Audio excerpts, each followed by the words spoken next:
Welcome to another Minecraft tutorial. In this tutorial I want to show you a few designs for garden fences or garden walls, as I think that barely anybody talks about those kinds of things.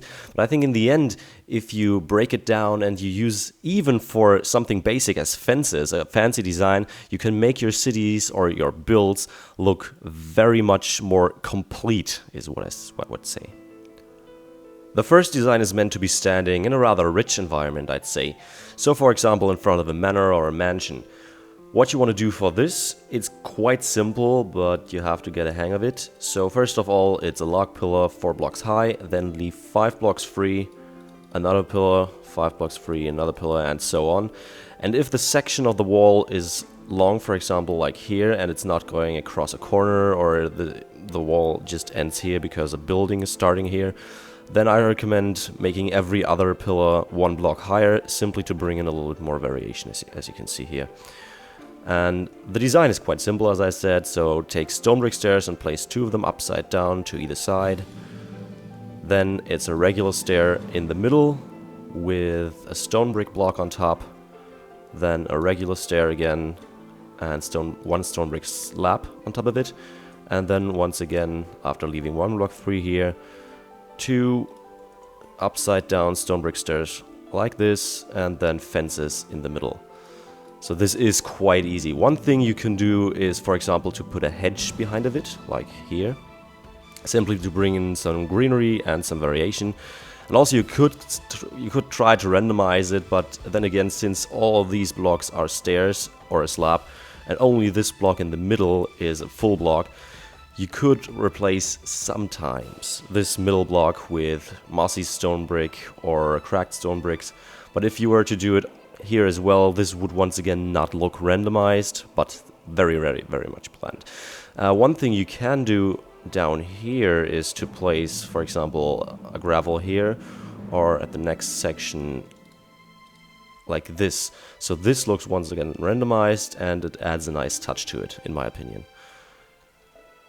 The second design is very similar to the first one. It's meant to be also for a richer environment, for example, a mansion, but if there's not too much space around it, or if you just want to have a wall for a small section, then this, since it's a little bit smaller, is a perfect design for it.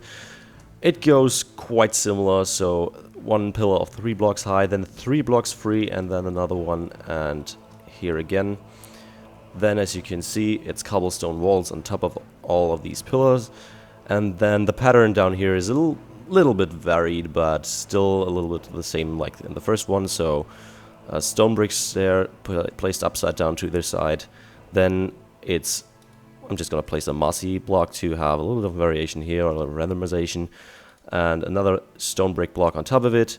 And up here it's a regular stair, and in the middle an upside down stair, and then once again fences. And the same thing that we did on the other part could also be done here, so a little bit of randomization here, there, and there, or here, or you can replace that with cracked stone bricks and stuff, so you can do whatever you want to do. And like this you can do, you can simply do a corner, so use this block as the base for the next section, and then just turn by 90 degrees, and then that's it, and then you can continue. This next design is meant to be for regular houses or a park or something like that. It's much more simple than the other ones.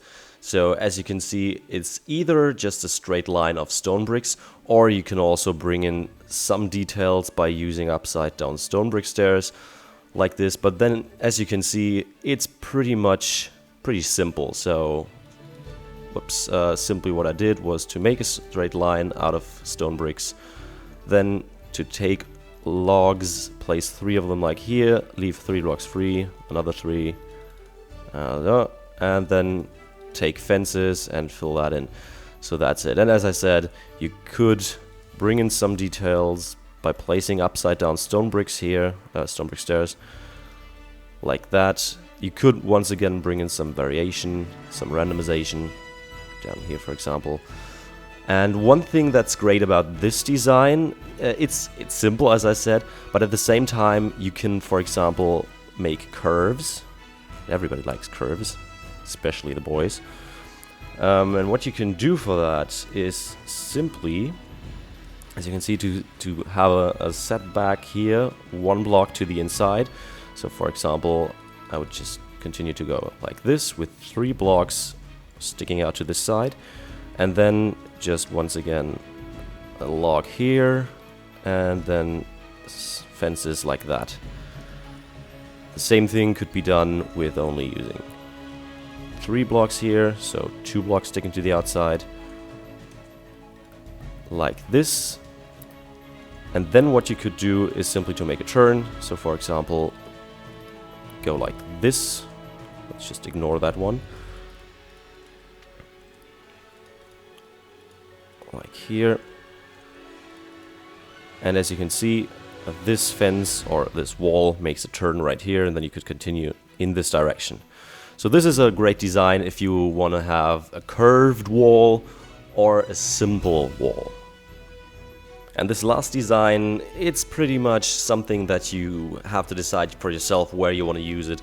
I often use it if I want to cross layers. So for example, if the terrain continues like 1 layer above like that, then I can use this wall to get down on a 2nd layer, for example with a walkway up here, and then the wall continuing on that side. But at the same time, you could use it as a wall for a garden or whatever, a house or something. So as you can see, it's also quite simple. So the easiest way is to make 2 pillars like this. Then I recommend, just for the looks of it, to place 1 stone brick in the ground, then an upside down stone brick stair on top of it, then a fence, and then for example in this case for a corner, if you wanted to make a turn, then I recommend using 1 stone brick stair upside down, another one, then make this one into a corner stair, and then you would continue with stone bricks here, 1 stone brick there, fences of course, and then once again, stone bricks in the ground. Don't do that here. Okay. The great thing about this design is, since you're using a lot of stones, so not the stairs and neither the slabs, you can bring in a lot of variation and a lot of randomization. Once again, you shouldn't do too much randomization, but some is okay. For example, like that, and we could also replace this one. So this is barely seen. And yeah, also one thing you can do if you have, for example, an ending here, if you wanted to go up here to, for example, continue your way or your road here, is to take the stairs and place them upside down like this. So 1 stair facing this way and the other one regularly, and then to have like a bigger section, half a block bigger than these parts here. Well, and that's all the designs I wanted to show you. I apologize at this point for not making a video in 3 weeks. I've been moving to an apartment and I've been quite tied up in doing stuff like buying furniture and stuff. So yeah, apologies for that. And with that, there's nothing really left to say for me about AFMadness64. And as always, please rate, comment, subscribe, join the crew, and become a mate today. Do see you on the hopefully see you next time. Bye bye. And then you take cobblestone walls and place them on top, and then you just take How did I not see those damn flowers? I hate those flowers. Oh, get rid of them. They are so freaking ugly. I hate them.